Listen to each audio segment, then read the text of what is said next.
Hello, everybody. Thanks for joining our second lecture this week, second Zube lecture. My name is Frank Sliegers. I'm Associate Professor of Landscape Architecture. And thanks again for Nate Chung and Stacy Richardson for being active behind the curtain here. And as you probably know, this is a Zube lecture series. So gratitude goes to F. Zube for department head and herself, Margaret, who endowed in 2004 funds to bring world-class scholars to our department and stimulate, enrich our academic community in landscape architecture and planning. And yeah, I will be short. Just one announcement. Next Zube lecture series is on 25th of February, and it's an LA alumni panel, the future of the profession. We invited 6 alums in LA to discuss with the students possibilities of the future, specifically during our times here. So please join. And I will now hand it over to Camille Barches, Assistant Professor of Regional Planning, to introduce today's guest. Thank you. Thank you, Frank, and thank everyone for coming tonight to our Zube talk. I'm very excited that Dr. Sara Hamideh has accepted our invitation to share her time with us.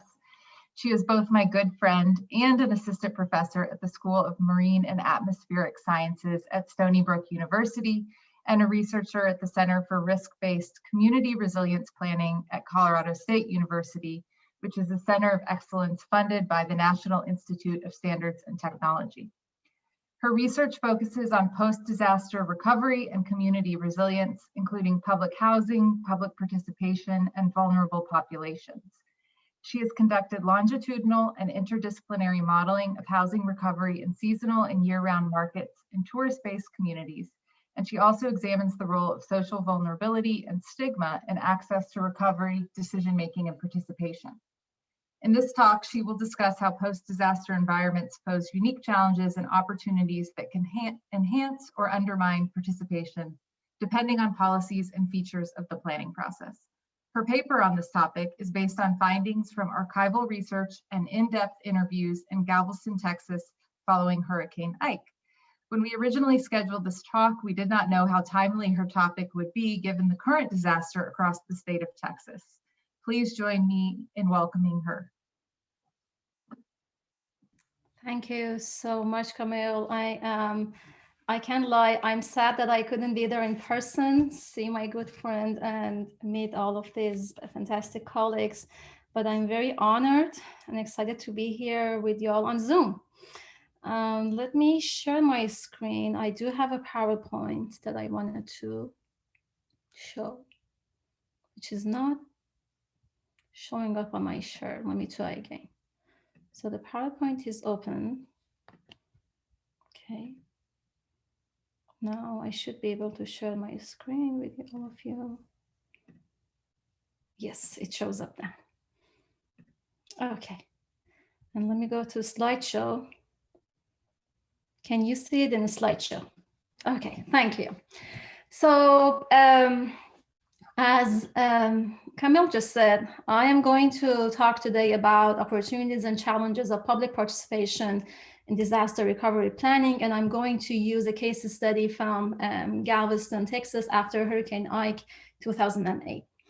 I want to start by answering a couple of questions that would set the framework for the research that I did starting in 2012 and concluded in 2018. And that question is, why do we plan for recovery? And why do we need public participation for that? In short, I have answered this question in 3 ways. Number one, the stakes are very high in post-disaster recovery. There is abundant opportunity for improvement and change during recovery. And there is a very strong sense of urgency for normalcy. after a disaster during recovery.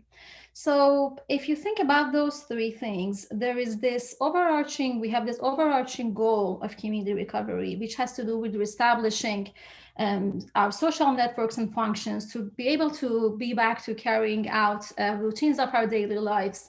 But equally as important, to bring about change that is rapid, but would have long-lasting impacts, such as building back better after a disaster. So if you think about the window of opportunity, we in a community that has just gone through a disaster, there's an opportunity to gain access to skills and resources. Think of all of the federal money that comes in that are unprecedented and are not available during normal times. There is possibility of rapid change. It could be exciting change, could be a very negative change in reflective and planned ways, or reflexive and unplanned ways, unfortunately.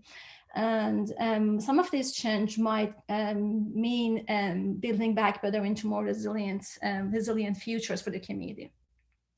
And also, there are very difficult issues associated with recovery. The recovery process includes multiple stakeholders. It involves many, many types of conflicts of interests and controversies, and also limited resources to fulfill an endless list of priorities that everybody wants to achieve. So this complexity with itself also brings in a sense of urgency, that added layer of sense of urgency. Given all of these circumstances of recovery, what recovery planning can hope to do is achieving this purpose of visioning, providing a strong vision for the aftermath of a disaster, offering a direction-setting framework to reach recovery goals, and representing sort of a big picture that is unifying for the community, especially linked to the disaster that they just experienced, because a big part of it has to be coming back to normalcy. Now, the question is, if we all agree that recovery needs planning, then what's the role of public participation, and why do we need that? I can tell you at least 6 reasons why, from years of disaster recovery literature and that we have in our access, and that there are at least 6 reasons why public engagement is essential, is very much needed, and is also very much possible after a disaster for long-term recovery. You could have exciting opportunities here. Number one, there is a lot that has to happen for recovery.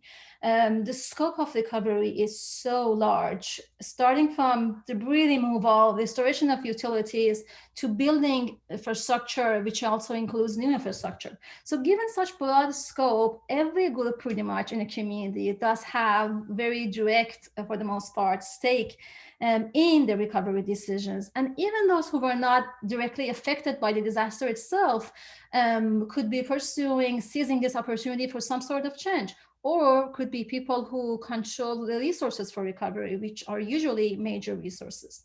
Number 2, government capacity is pretty much with every disaster overwhelmed.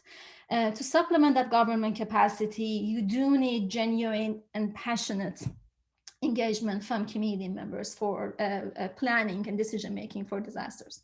Number 3, there is a very clear need for exchange of information 2 ways, giving information to the public through these engagement processes about the hazards and vulnerabilities, and also getting information from them about the recovery needs and priorities that they do have. Number 4, there is an extreme need for trust and optimism and unity after a devastating event that happens in a community. Bringing people together to engage in determining how do we recover from a disaster is a great opportunity to build that trust, sometimes rebuild that trust. Along with that, a great opportunity for building networks and social capital that provides something very essential, a sense of purpose and optimism, a sense that, yes, there is hope. We can rebuild back from this, and we can rebuild back stronger, more resilient. Even if nothing else happens, there are many people that argue that through public engagement for recovery planning, we can at least achieve this. given the importance and the essential role that public participation could play in long-term recovery planning, the question that I wanted to ask was, okay, we know that post-disaster long-term recovery really calls for good engagement from a wide range of people in a community. But we also know that post-disaster, specific, unique post-disaster situation poses unique challenges and also unique opportunities that shape that engagement. It can increase exclusion, it could increase inclusion. It can make certain types of engagement more difficult, it can make another types of engagement more convenient. So I wanted to do a study on this process to see where do the challenges and successes of engagement happen in long-term recovery planning, and what are the factors that shape those challenges and successes. I selected the case study for many reasons, but maybe the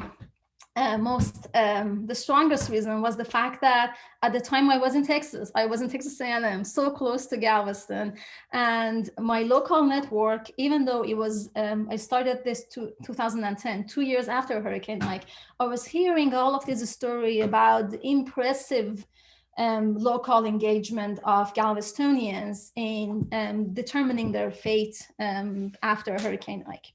So the post-disaster recovery planning process that happened in Galveston represents, I think, a very compelling case study for understanding public participation in post-disaster environments, partly because it represents a planning initiative to restore a very overwhelming amount of destruction in a small city that size-wise is typical of many, many other hazard-prone communities throughout the nation. Small city, but a very large group of residents who were involved. If you don't know where Galveston is, I hope you know where Houston is. You can see on that very small map. 58 miles, almost 40-minute drive. In Texas, usually a mile is even less than 1 minute. It's not the case here in Long Island, almost twice. I'm not used to that yet.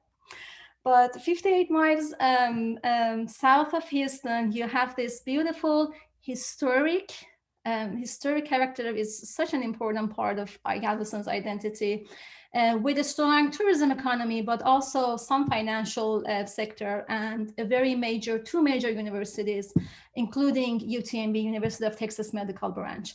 That would be the biggest employer, even bigger than the tourism industry. Galveston, many of you might remember with the 1900 hurricane that was even today the deadliest hurricane in the history of the United States. I will show you a beautiful monument that they had made for that. There is an image of that monument during Hurricane Ike, which is always impresses me. Hurricane Ike made landfall as a Category 2 wind event, but a Category 4 flood storm surge event. And as you can imagine, most of the destruction to the properties happened because of this surge event. Flood waters remained in many of the structures of the city for days after Hurricane Ike. And it was in 2008, as I said, September 2008. The damages were catastrophic in the Houston metro area, not just Galveston, but Galveston itself. About 3/4 of all of the structures in the city were dysfunctional, were in some way damaged by Ike. And that included not just housing, of course, infrastructure, healthcare facilities, schools, so on and so forth. One of the important things that I should mention about this disaster is, of course, the topic of this study. The recovery planning that followed, which is the topic of the questions that I was asking,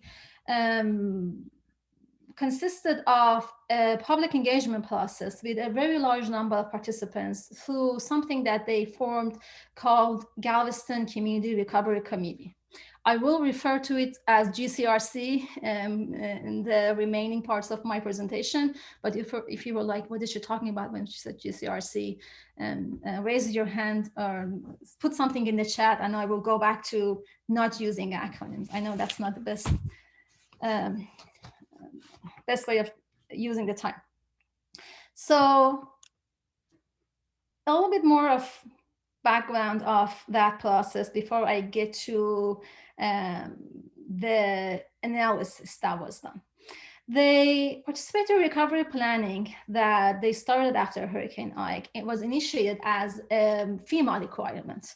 FEMA has to initiate after disasters implementation of long-term community recovery function. It's ESF 14, which is called Emergency Support Function number 14, long-term community recovery. That's part of the National Disaster Response Framework, which was later replaced by National Disaster Recovery Framework. It took a much longer term approach. And it's activated after federally declared. Yes. Oh, sorry, it was my other Zoom. It was activated, it's always activated for incidents that require federal coordination and the incidents that do receive federal declarations. As the federal lead for the long-term disaster recovery, this LTCR team, long-term community recovery team, that has representatives of FEMA, it's all FEMA officials. We usually play very significant role in local recoveries in different communities. Number one, they are the major coordinator of federal resources coming to a community. Number two, they provide support for planning that the community wants to do. So through that support, Galveston formed the GCRC. Local authorities, the important distinction is this. Local authorities in Galveston, driven by the mindset of the city and local community in the city, they wanted to have a very strong local involvement. Galveston wanted to have a very significant role in developing the long-term recovery plan, and very clearly said from day one that they wanted the feds to have minimal role in long-term disaster recovery planning. So because of that, unlike most of, at least at the time, most of LTCR processes where a committee from FEMA would meet with just a handful of stakeholders in the city and would write a plan, long-term recovery plan, Galveston said, no, thank you. We will set up the process ourselves. We will let you know when we have a plan. We might ask you for some technical assistance, which I will show you then end up being very, very influential. Just to give you a little bit more idea of how the process looked like, they initiated the LTCR process that was required by FEMA 2 months after Hurricane Ike. FEMA wanted them to start even a few weeks earlier, but the city said, no, we are so deep in cleanup and just coming back to offices to do basic return, that we cannot start the long-term recovery planning at this point. The city started the process almost 2 months later by forming the committee GCRC, which I will repeat many, many times, and appointing the Comprehensive Plan Update Steering Committee, which was formed before the disaster for a different purpose, updating of their comprehensive plan. They appointed them as the core members. City Council invited all residents, and that word all residents is really key here, had lots and lots of implications later. All residents to serve on the GCRC, and they had a 6-week registration period for anybody who wanted to volunteer to be part of that planning process, to be part of it. So imagine 6-week registration period and 2 months planning period. So compare the time frames, we'll get back to that. Just wanted to give you a relative sense of the timing. GCRC was charged by the city council. So GCRC had, the authority was by city council that formed it. So they would respond to city council. They were tasked with developing recovery vision, goals, and most importantly, projects. That's how the setup of FEMA's long-term recovery plans, like templates of a FEMA long-term recovery plan are. And they were supposed to do this by gathering input from everybody in Galveston. So the committee had to get lots of input from everybody in Galveston. Members divided themselves into 5 subcommittees and 13 groups. I'm sure you can all see that later in the paper if you were interested. They held, as you can see on this timeline, 10 open houses, some within Galveston, some off the island. And that happened in January 2009. They had a few weeks off because of the new year, came back and then worked on translating the input that they had gathered through the open houses into projects. They had this process that used a FEMA template to rank the projects for importance, like how essential each project is to achieving a long-term recovery, so on and so forth. And finally, the plan was due to the city council, supposedly, to be officially adopted, turned into having like legal requirements by the first week of April. By April 9th, they had to have the plan ready. So given this backdrop of the context, all I gave you so far were descriptions, I know. I wanted to do this analysis with one goal: to understand the successes and challenges participatory recovery planning by GCRC and the factors that shaped these outcomes. So number one, I wanted to know what the successes and challenges were in this participatory process. And number two, maybe more interestingly, what were the factors that contributed to these successes and challenges? What did I find? What I found was through more than 300 documents in my archival research and interviews with representatives of 21 organizations, and of course, participant observations, watching and going to many meetings. Through these interviews and analysis, one of the things that I wanted to highlight here was that we wanted to get also at the diversity of the membership of the committee. So we had to do another layer of, if you will, internet search of all of the, starting with 330 members. My poor RA had to do all of these rabbit hole internet searches, but she was extremely instrumental. And then 242, I think, active members of this committee, to draw a detailed picture of who are these people, what is their background, how representative of the community are they. Putting together all of that qualitative data from the interviews, from the archival research, and from my participant observation, I was able to conduct qualitative analysis, 3 rounds of coding, going from open coding to axial to selective coding. And I came up with 6 themes that helped me understand this participatory recovery planning process. These 6 themes are organized around successes and challenges, but more importantly, I used these 6 themes to get to the factors such as the policy background of the city of Galveston, the design of the process, the timing of the events, all of those factors that led to these 2 successes, I would call them, and 4 challenges, or more accurately, failures in that long-term recovery planning. I will go through them one by one. Some of them are going to be shorter, some of them are going to be longer. Because I'm on a slideshow, I can't see the time, so it would be great if you can give me, when I have only 5 minutes left, because I want to make sure we have time for Q&A. If I have 5 minutes left, just give me some sort of a sign like this so that I know. Okay.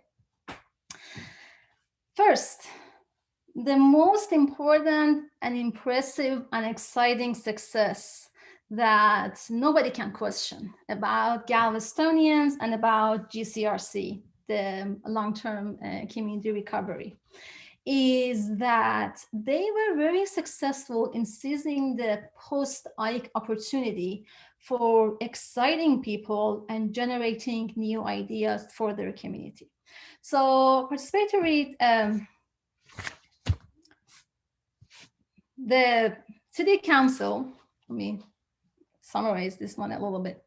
The City Council invited all Galvestonians to volunteer, like I said, for serving on GCRC. As a result, GCRC grew from a small number of people, 25 former members of the pre-Ike Comprehensive Plan Update Committee. It grew from 25 to 330 member committee, like officially 330 committee members.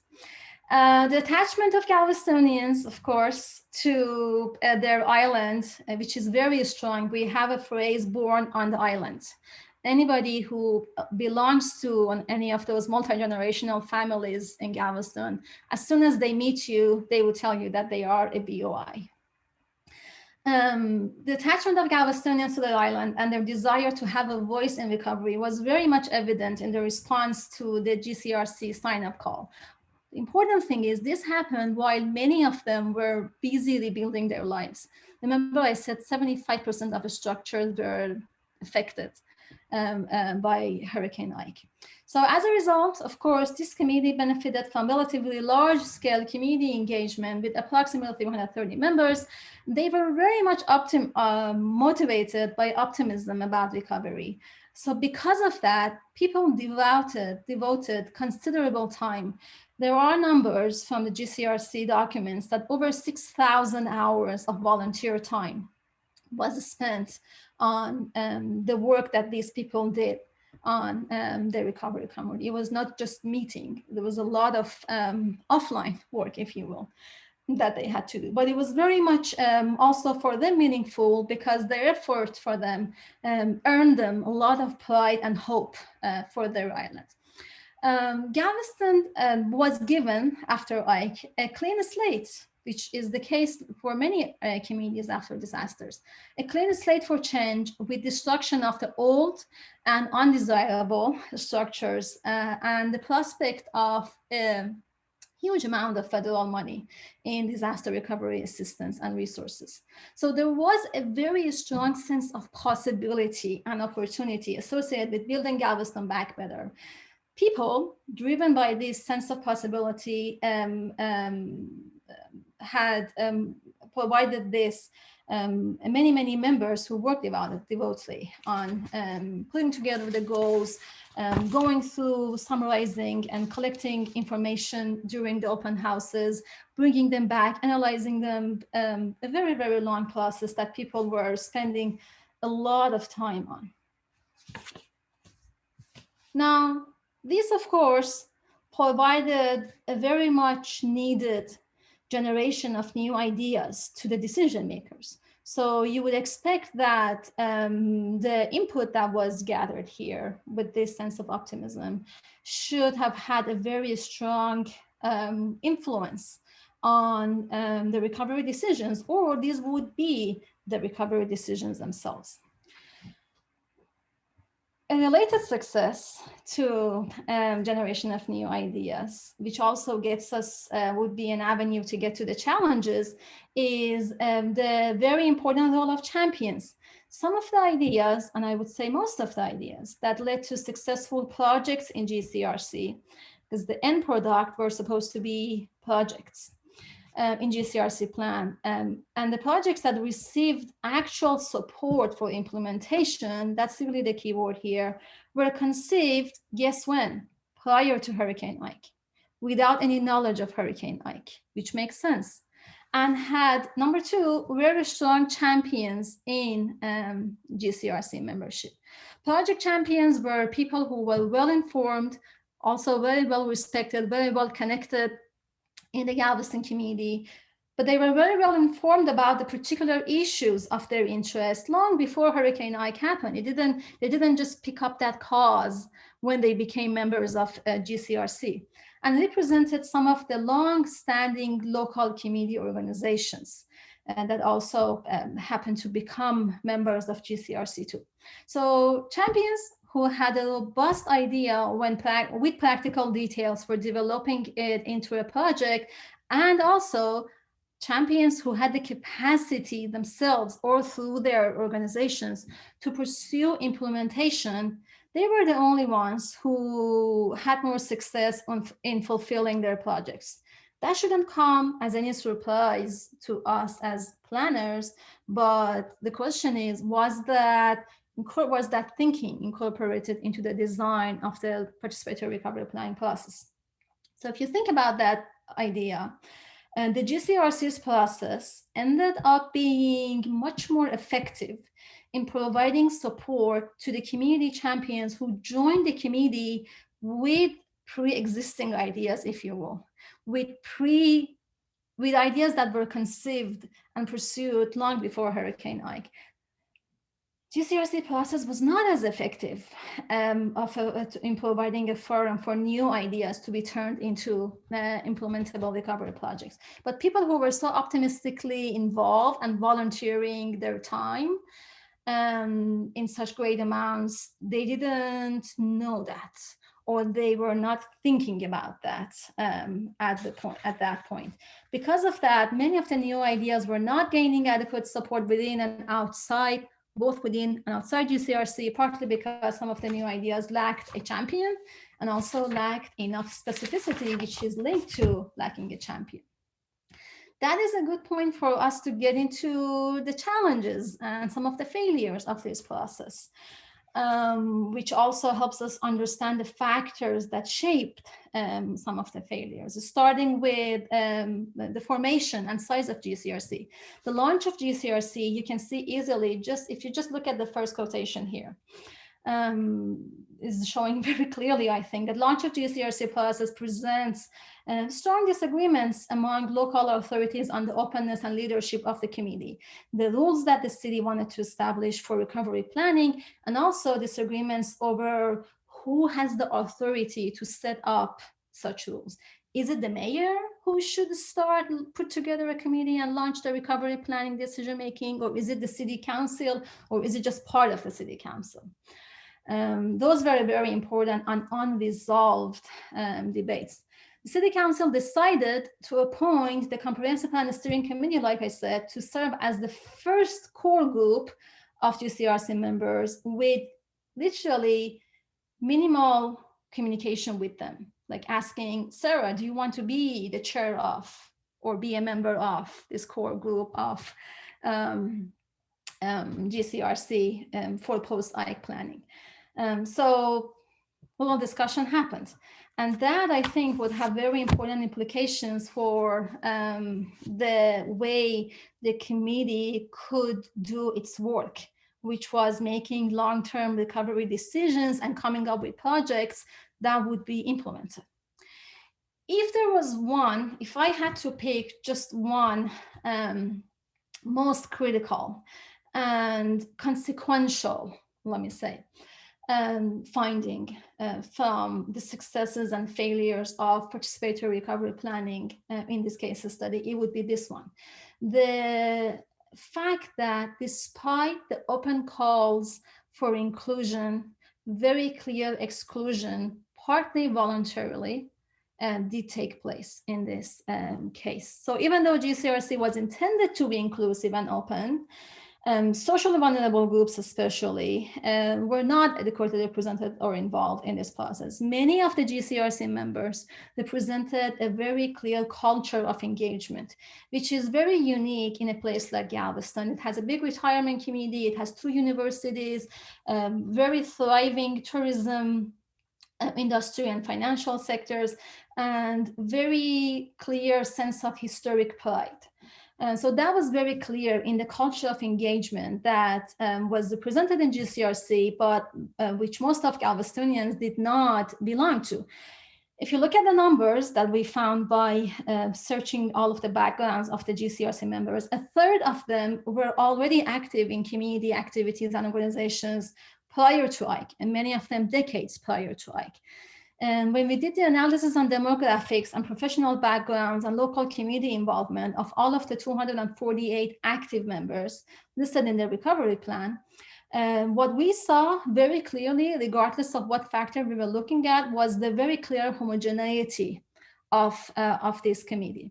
And disproportionate representation that we saw For example, with the racial representation, can be understood when you compare the proportion of races that were included from 11% on GCRC who were people of color, Hispanics and Blacks only, to the 48%, which is their actual representation in the population of Galveston. Now, of course, that was not the only factor. When we looked at the composition, more than 73% of GCRC members were people who were long-term residents of this town, some of them going back several decades, which of course it is expected given the strong bonds to the place, which motivates people to be there.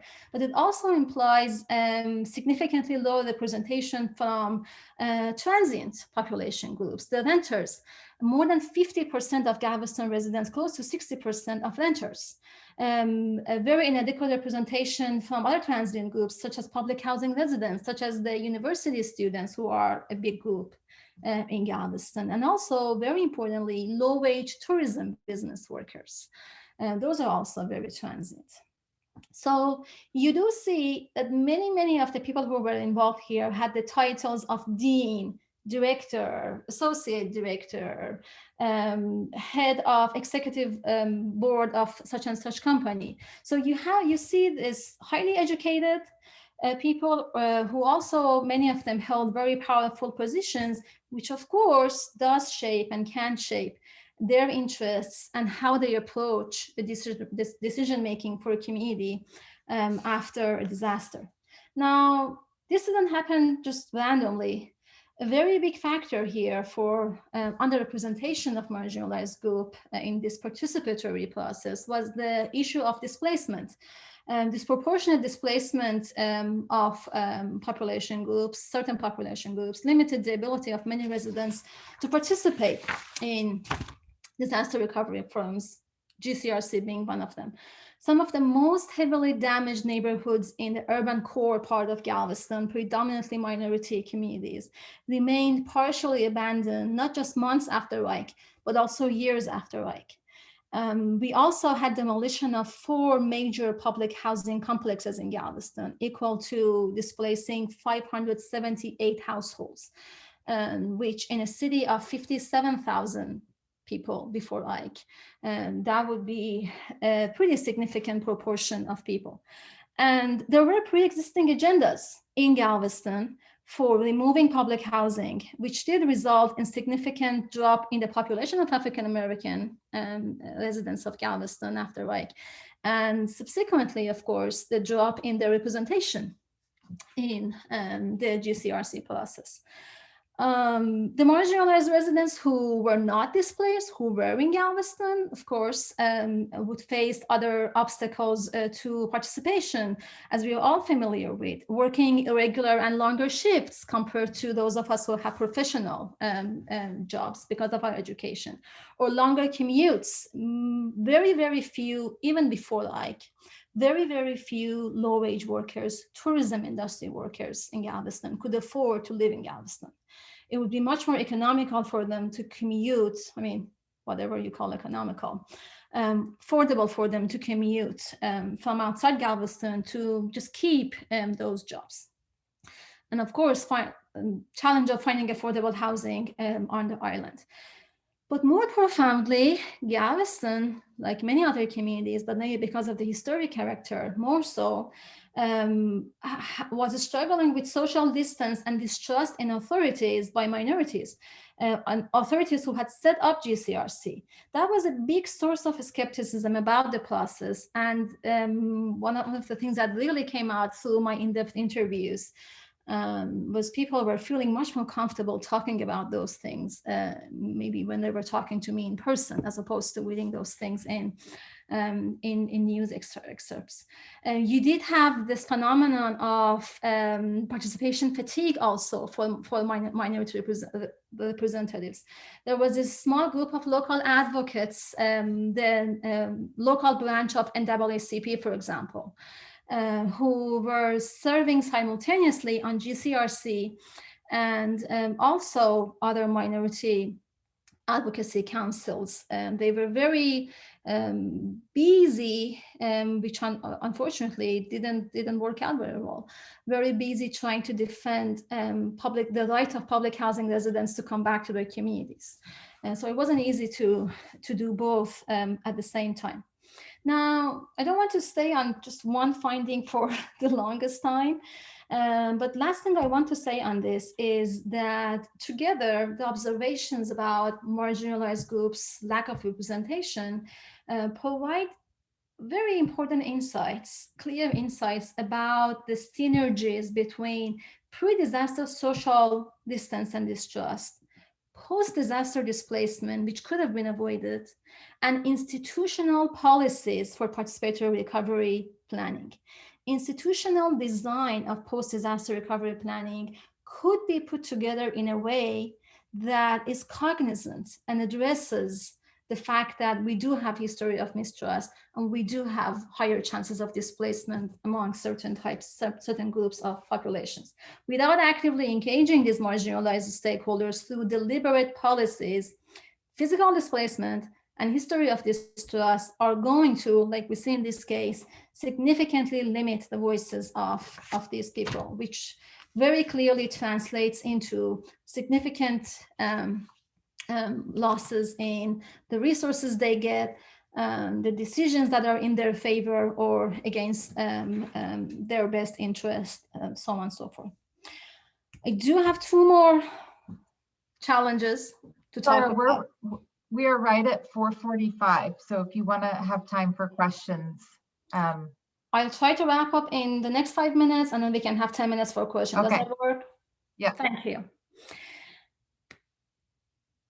As planners, Judith Innes and other planning theorists have told us in many, many different publications that deliberation on controversial and difficult issues is not something that you can avoid, that it is essential for developing sound plans that gain support and, guess what, are actually feasible and implementable. But doing that was very hard to do. Getting at that point was very hard to do because of the enormous size of GCRC and because of the mindset that was used to set up the process. One of the very well-practiced, fortunately, informal ground rules that govern the functioning of this committee was to maintain unity, having an accepting attitude, being very friendly, accepting of all ideas, even if they were in contradiction with each other. So naturally, of course, within such a big group, there were substantial variations in viewpoints with such a large group of people. There was this observations in my interviews about a crisis of identity. One part of GCRC calling another part of GCRC, which are, oh, you're poor quality of life folks, and you are thinking in a pie in the sky kind of fashion. You say as much as you want, none of it is going to get implemented. Even in the committee, those things existed. So what happened was that within the plan itself that was submitted and presented to the city council, supposedly to get it adopted, controversial issues were accepted together, even though there were like vehemently strong oppositions in the committee itself against the casino study for economic revitalization of Galveston. Even though there were very strong disagreements, that idea, this is just one example, was put into the recovery plan. Even though many people didn't agree with the Ike idea, billions of dollars infrastructure project, it ended up being in the plan. And because of those controversial and non-deliberated, if you will, projects going into the plan, council members, when they were tasked with reviewing and deciding whether or not to officially adopt or not, they refused to lend legal approval to this plan, which I'm sure you can all imagine how insulting and disrespectful and unfair it was to the 330 members who devoted so much time and passion to coming up with what they were tasked to do, a roadmap for long-term recovery after Ike. Last but not least, what about implementation? Many frustrations about that, which would have been expected if you were thinking in advance about recovery planning. So regardless of which perspective a recovery project was representing, many of them have very weak link to implementation for different reasons. But some of them because of the contested and unclear priorities. Some of them because of inadequate technical expertise that was put into developing those projects. Some of them because of very limited feasibility considerations, such as how are we going to fund? You can't list CDB GDR, you can't list FEMA HMGP or whatever other DHS, like just a handful of resources. You can't list all of those for funding every one of the things on your wish list. So that ended up, of course, causing many issues when it came to looking at the list of projects and deciding what can be implemented. I will say, luckily, there were projects that had some support before Hurricane Ike. Those projects from the long-term recovery plan ended up also being adopted on the comprehensive plan update that happened I think a couple of years after long-term recovery plan. And they received legal support and money funding by that adoption. I do want to skip through more details of the implementation. I think I'm out of my time. I don't have to talk through these 6 lessons. You can easily read them for yourselves. And this will give everybody more time to not listen to me, maybe think about what you heard and ask me questions if you have any. Thank you, Sara. That was great. I think Nathan will help us moderate the questions in the chat, or if folks want to unmute. Yes, so because we got a lot of people, what we'll do is you can either type your question on chat and I'll mute you, or you can raise your virtual hand and I'll let you ask the question. So please feel free to type in or raise your hand. Let's see, still waiting for a question. I can, we can wait a little bit and I can ask you a question if people are too shy. Please go ahead. And I do see another hand up too. Oh, you see your hand? Some Amnas? Not a Zoom virtual hand, a human hand. Oh, a human hand. Oh, okay. Real okay. hand. All right. A real hand. Who is it? Is it okay if I ask a question? Please. Yes. Thank you, Sara. That was a great talk. I really enjoyed the framework of your research and really the implications of your research. I think typically people assume that disaster planning has to be relatively top down and kind of expert driven. And I think you've shown both the opportunities and the challenges of a more participatory process. And so the main question that I had for you is how through the process of public participation, communities make a decision about the appropriate balance between, on the one hand, recovery and reconstruction and rebuilding, and on the other hand, thinking about doing things differently in the long run and thinking about resilience, what did not work in the past. And so not necessarily sort of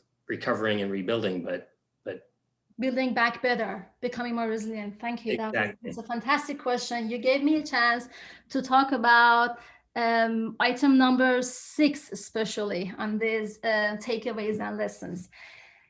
The only way to be able to do that successfully, if you have spent years thinking about how to build back better if a disaster happens, years before the disaster happened. So we do have, as you all are aware, many planning processes and mechanisms regardless of disasters. One of the most powerful one being the comprehensive planning process, which is shared across most states and jurisdictions. Many states require it, some states do not, but it's a very common framework.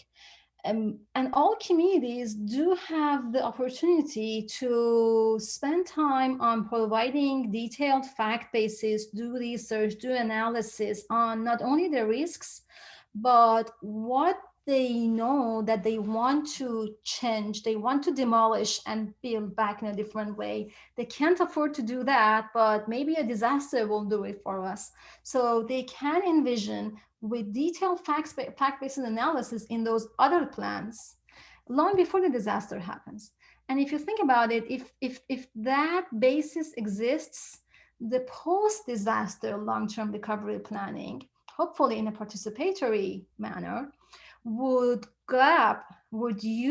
take advantage of this existing fact basis and analysis and the consensus that has been already developed in the time of peace, not in the chaos of post-disaster recovery, would have that to begin with. And you would just need to adjust to the specifics of this particular disaster losses. You need to adjust by making decisions about the short-term urgent needs, short-term back to normalcy needs. But the time to think about building back better and more resilient, the time to think about that plan for that is long-term before disaster. Thank you for the question. There is another gentleman has his hands up. Jack, can unmute you. Yeah, thank you, Professor Hamideh. And I was curious about the follow-up now, 12 years later, if particularly the state of affordable housing in Galveston, if you know the conditions right now in the community. I'm not going to claim that I know the conditions right now, but I do know the conditions up to 2014. Not to depress you, but I do have another paper on public housing in Galveston, which goes through all of those details of the very clearly racist agenda that successfully made the demolition, very quick demolition of 569 units to happen in a matter of a few months after Hurricane Ike, and for at least up to 2014, legally up to 2012, because the lawsuits were pretty much settled by then,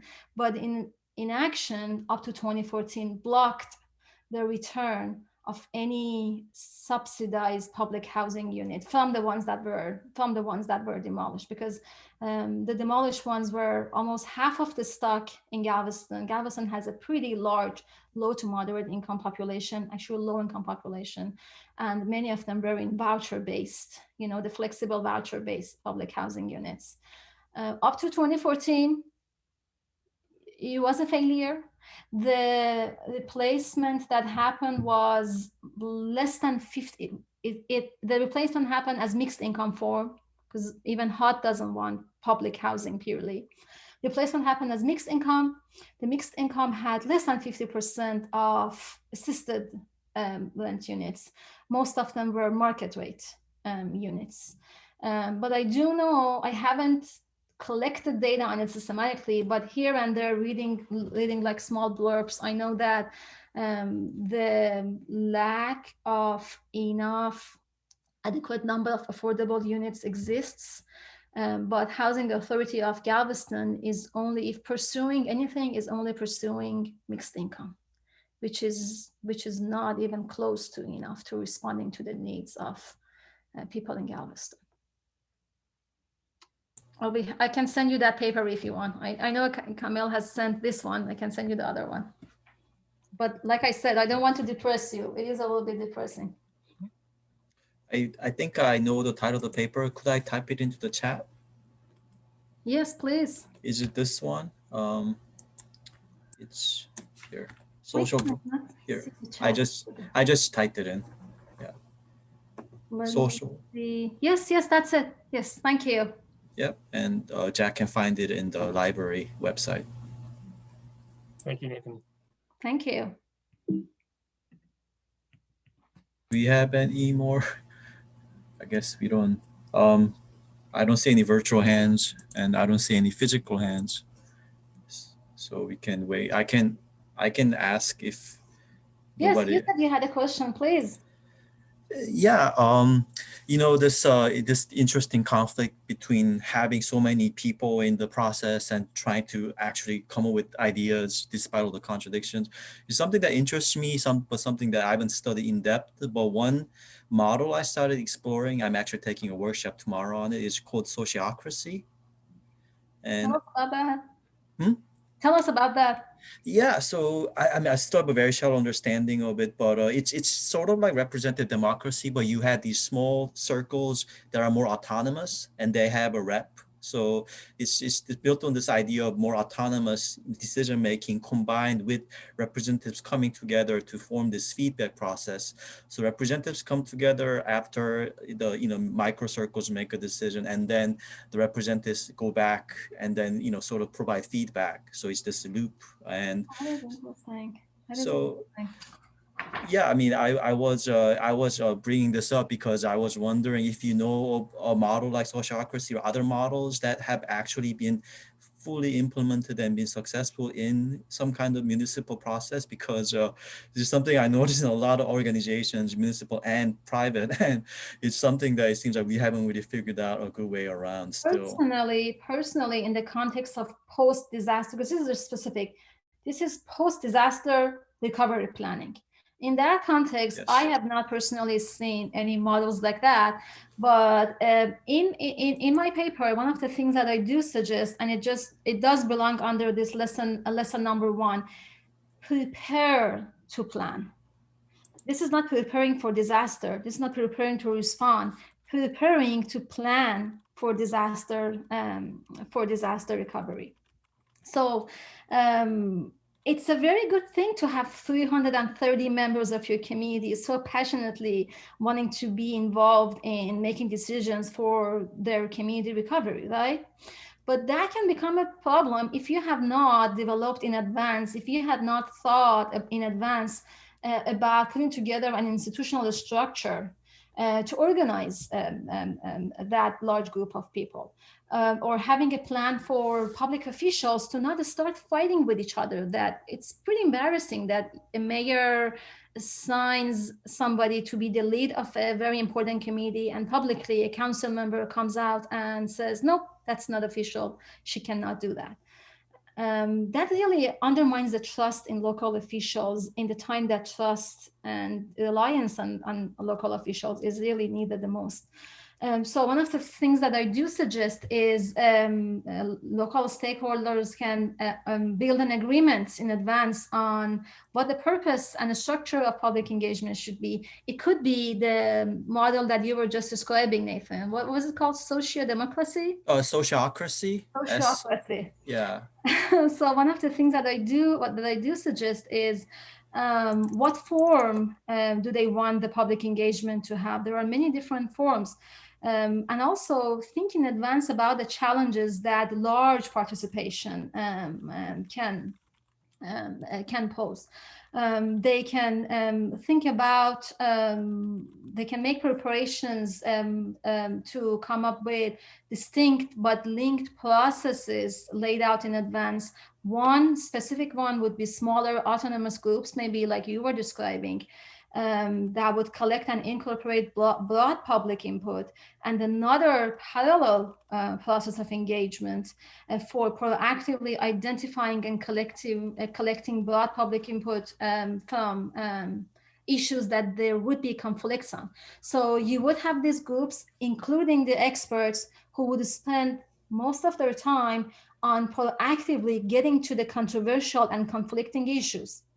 GCRC, you would be surprised to know, totally avoided even mentioning the public housing controversy.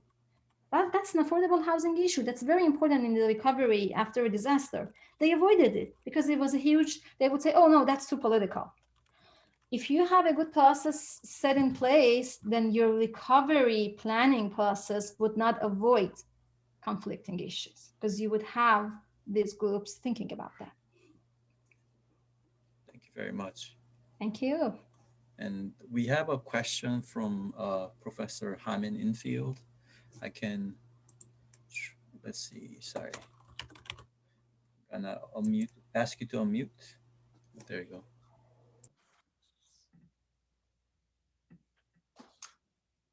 Yeah, I was just curious if you could talk a little more about this point number 4. What is a fault tolerant public process? It's really interesting.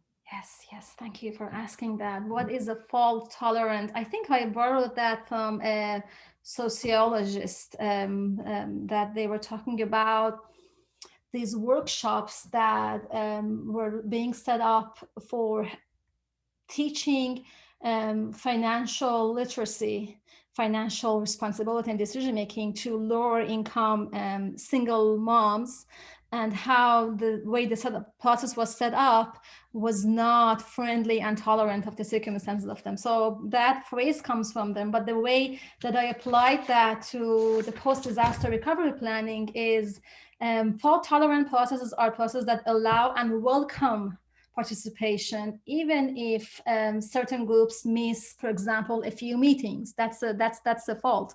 Or I'm sure you have seen in public formal forums how people frown upon a mom with a crying baby in, so that is an example of fault tolerant. And it gets to this disaster, the idea that disaster survivors, especially socially vulnerable folks, cannot be expected to attend our meetings.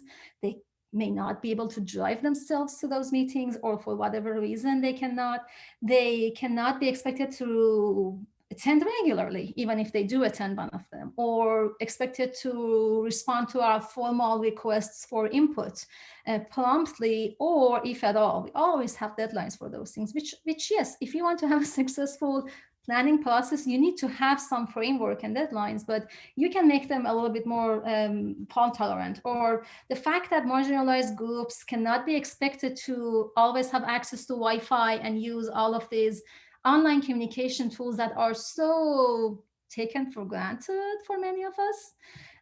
They shouldn't be expected to have access to all of those things. Yeah, these are just a few examples, but I'll be happy to chat more about that if you want it later.